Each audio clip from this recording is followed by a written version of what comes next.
Good morning students. Previous class में हमने variables के बारे में पढ़ा था कि वेरिएबल्स क्या होता है। आज की क्लास में हम कांस्टेंट के बारे में पढ़ेंगे। कांस्टेंट क्या होता है? Constant is a type of variable whose value can not be change. मतलब ऐसा वेरिएबल जिसकी वैल्यू हम चेंज नहीं कर सकते। It is helpful to think of constant as containers that hold information and which can not be change later. मतलब ऐसा variable जो कोई इंफॉर्मेशन रखते हो जो बाद में चेंज नहीं की जा सकती। Non technically you can think of constant as a shoe box with a fix size of shoe cap. मतलब ऐसे शू बॉक्स जो फिक्स साइज के शूज अपने बॉक्स में रखते हो। ठीक है, तो कैसे इसे असाइन किया जाता है ये आप लोगों के सामने है। In Python, constants are usually declared and assigned on a module. Here, the module means a new file containing variables, functions, etc., which is imported to the main file. हम क्या करते हैं, एक फाइल में अपने वेरिएबल्स डिक्लेयर करके रख देते हैं और फिर दूसरी फाइल में उसको कॉल करते हैं और उन्हें यूज करते हैं।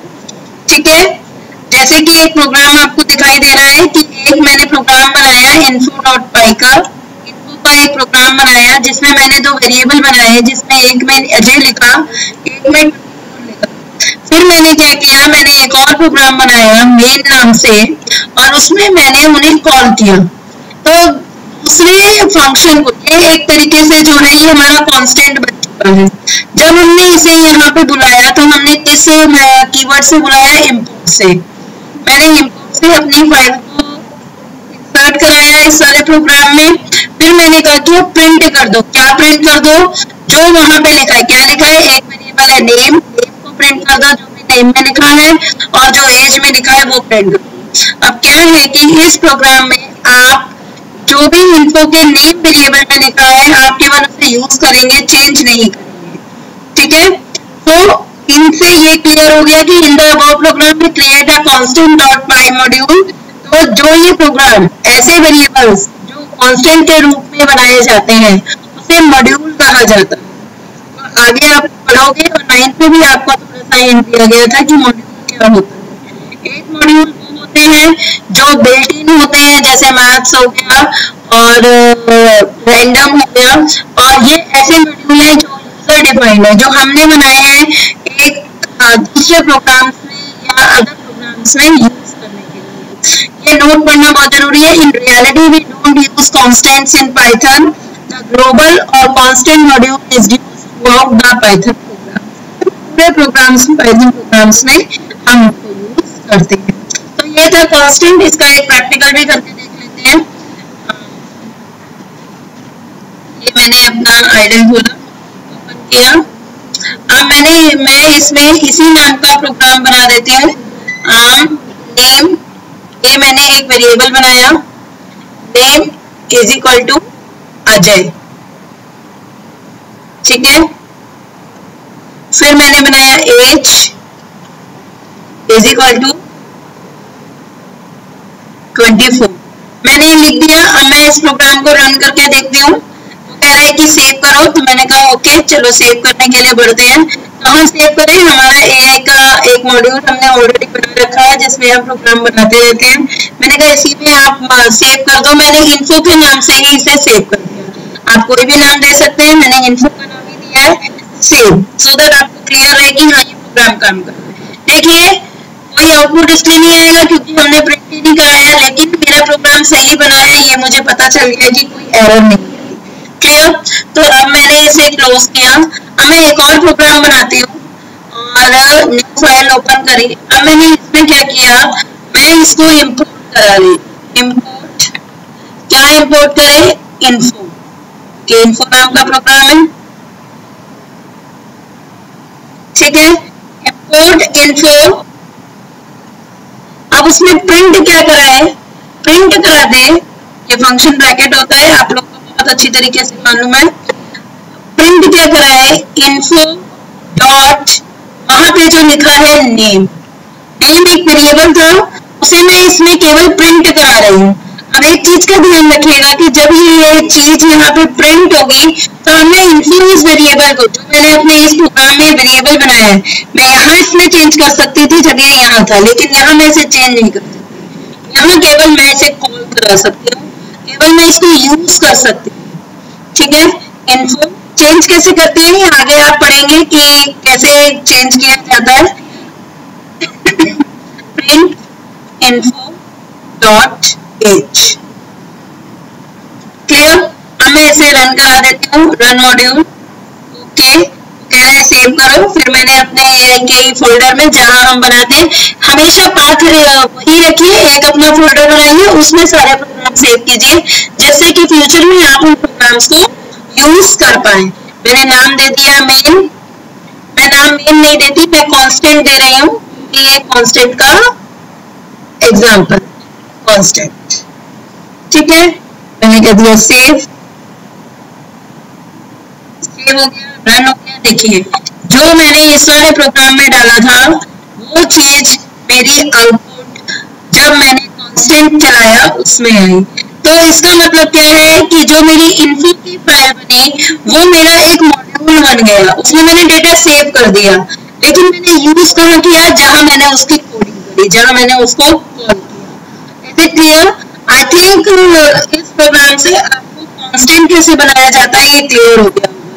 अब जब कांस्टेंट बनाते हैं तो कांस्टेंट बनाने के टाइम जब एक कोई भी वेरिएबल एक कांस्टेंट बन रहा है, जिसे हम वेरिएबल कांस्टेंट भी कह सकते हैं, कुछ चीजों का ध्यान रखना चाहिए। क्या ध्यान रखना चाहिए कि नेम दैट मेक सेंस। ऐसा वेरिएबल बनाइए या ऐसा कांस्टेंट बनाइए जो कोई सेंस दे कि इसमें क्या चीज है, क्या आपने कांस्टेंट बना रखा है। Use name case notation to declare variable. It starts with lower case letter. हमेशा ये ध्यान रखिए कि वो लोअर केस से हो, और जो अगर दो शब्दों का कॉम्बिनेशन है तो एक लोअर हो और एक कैपिटल।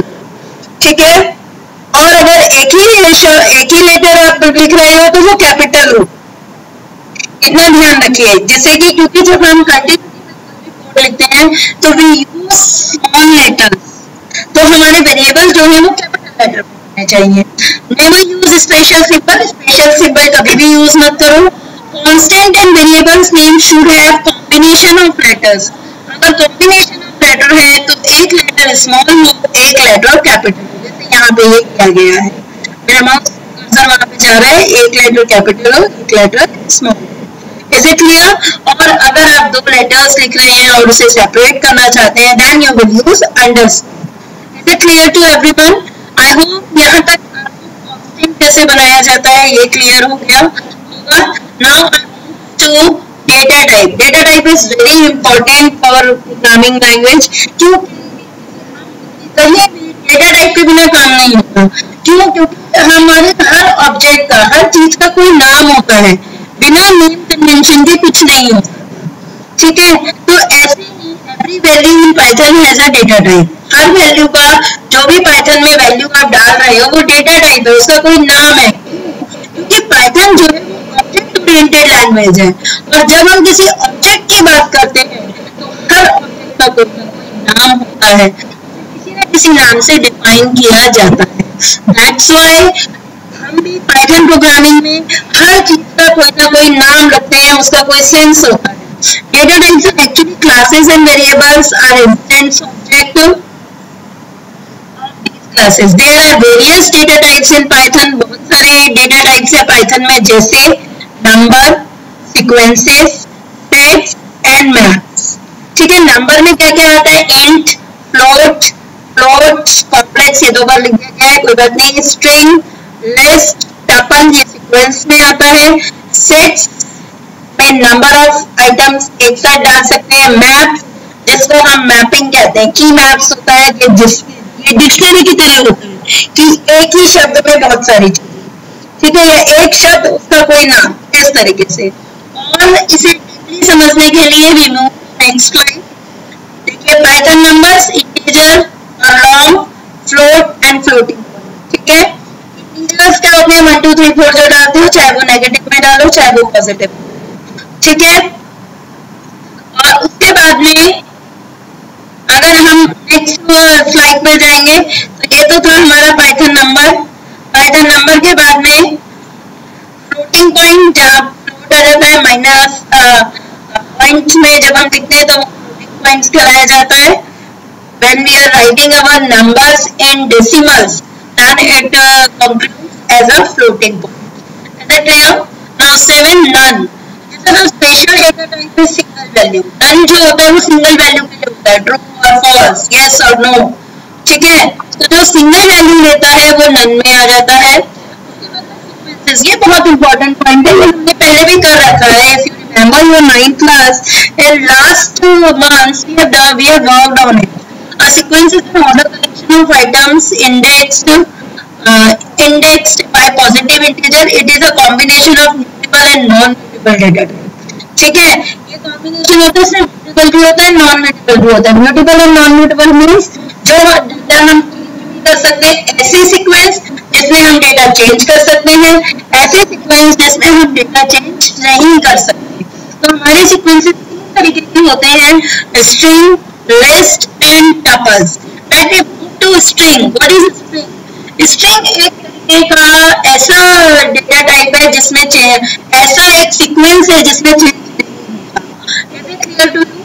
इसमें स्पेस इंक्लूड हो जाते हैं, लेकिन स्पेस भी एक वैल्यू ले लेते हैं, एक जगह ले लेते हैं आपके sequence.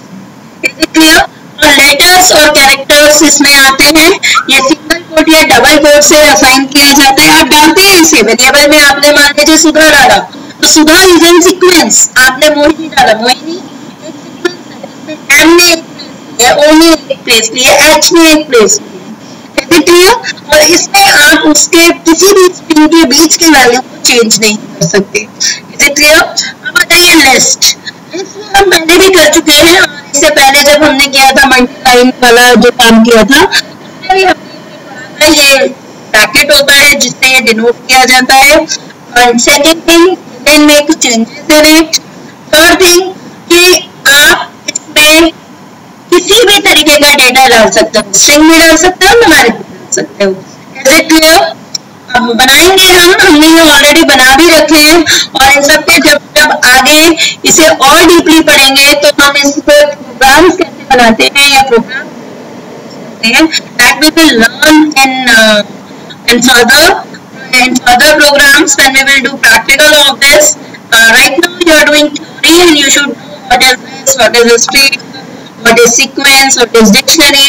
The definition, how you use it, this must be known up to today. आज तक आपको ये आ जाना चाहिए कि इससे रिलेटेड अगर कोई थ्योरी के क्वेश्चंस आते हैं that you can give the answer of those questions. Is it clear? Now we move to tuples. Tuples का भी ब्रैकेट जो होता है वो एक उसकी फंक्शन ब्रैकेट की तरह ही होता है. ये आपने फंक्शन ब्रैकेट भी जैसा ही होता है, लेकिन इसमें क्या है कि इसमें भी आप नंबर या वो डाल सकते हो.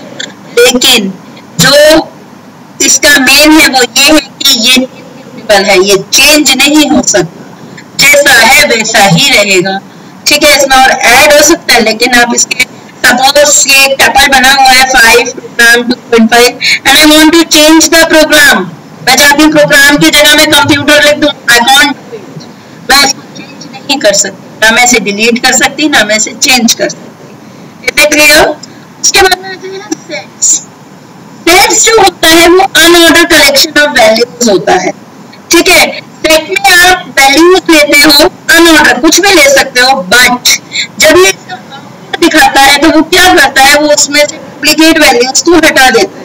जो रिपीटेड वैल्यूज होती हैं उनको हटाकर और जो सिंगल वैल्यूज होती हैं उनको ही शो. क्लियर? तो जब हम इसका आउटपुट निकालते हैं तो हम ये नहीं बता सकते कि फर्स्ट पोजीशन पे क्या है, सेकंड पोजीशन पे क्या है, क्योंकि जब वो उसका प्रिंट आउट देगा, जब उसका आउटपुट देगा तो वो क्या करेगा, वो इसमें से सारी जितनी भी डुप्लीकेट वैल्यूज होंगी वो हटा देगा. जैसे आपके सामने दिखाई दे रहा है कि मैंने ए में सेट डाला है 1 2 3 3 3. व्हेन आई प्रिंट ए, मैंने कहा ए में दिखाओ क्या है, तो उसने क्या किया, डुप्लीकेट वैल्यूज को हटा के 1 2 3 दे दिया. We will do practical of this everything. मैं इसका सबका एक प्रोग्राम बनाएंगे, मिलकर बनाएंगे जब हम वर्चुअल क्लास लेंगे. Is it clear? Now mapping. ये भी मैपिंग भी जो होती है एक अनऑर्डर्ड ही सीक्वेंस की तरह ही होती है, लेकिन मैपिंग क्या होती है, ये पेयर में होती है, इसलिए हम इसे थोड़ा सीक्वेंस से अलग रख देते हैं। ठीक है, अब इसमें क्या होता है, इसका ब्रैकेट भी वैसा ही होता है जैसे आपने अगर ऊपर देखा हो सेक्स का बिल्कुल सेम ब्रैकेट, लेकिन इसमें क्या होता है कि आप देखेंगे you can say that this is a combination of, अगर आप अजय 2 देखेंगे तो वो लिस्ट के ये लिस्ट ब्रैकेट की तरह होता है। ठीक है, कैसे होता है पहले हम इसे पढ़ लें। Dictionary is an unordered collection of key value pairs, it is generally used when we have a huge amount of data. Dictionary are optimized for retrieving data, give us know the value. लेकिन इसमें mean क्या है कि हमें की पता होना चाहिए। ठीक है, अगर हमें की पता है तो उसकी वैल्यू को हम ध्यान रख सकते हैं। In Python dictionaries are defined with in the braces, इस तरीके के ब्रेसेस होते हैं, with each item being a pair in the form key value. एक पेयर में होती है, जैसे 1 की है उसकी वैल्यू अजय है, इज इट क्लियर? और अजय और की, ये दो इसकी, अब ऐसे ही की है, ये की एक और है जिसकी वैल्यू क्या है, इज इट क्लियर? और जब आप टाइप करोगे डी, ठीक है, तो उसके बाद में ये इसमें आपको ये दिखा देगा कि 1 की वैल्यू अजय, की वैल्यू की। ठीक है, जब आप इसे जो कोट्स में डाल रहे हो वो इसकी वैल्यू है, और जो सिंपल ऐसे है वो उसके, ये आपको ध्यान रखना। So today we have done what do you mean by data types? Python में कितने तरीके के data types होते हैं हमने ये पढ़ा, और constant कैसे बनाए जाते हैं हमने ये पढ़ा। Previous class we have learned about variables, हमने उसका practical किया था कि variables कैसे बनते हैं। आज हमने constant पढ़ लिया, data type पढ़ लिया, ऐसे ही धीरे धीरे आगे। तो आप लोगों को आज का कंसेप्ट, आज का जो ऑब्जेक्टिव था वो क्लियर हो गया होगा। सभी घर में रहिए, स्वस्थ रहिए और सुरक्षित रहिए। Thank you to all of you, bye, take care.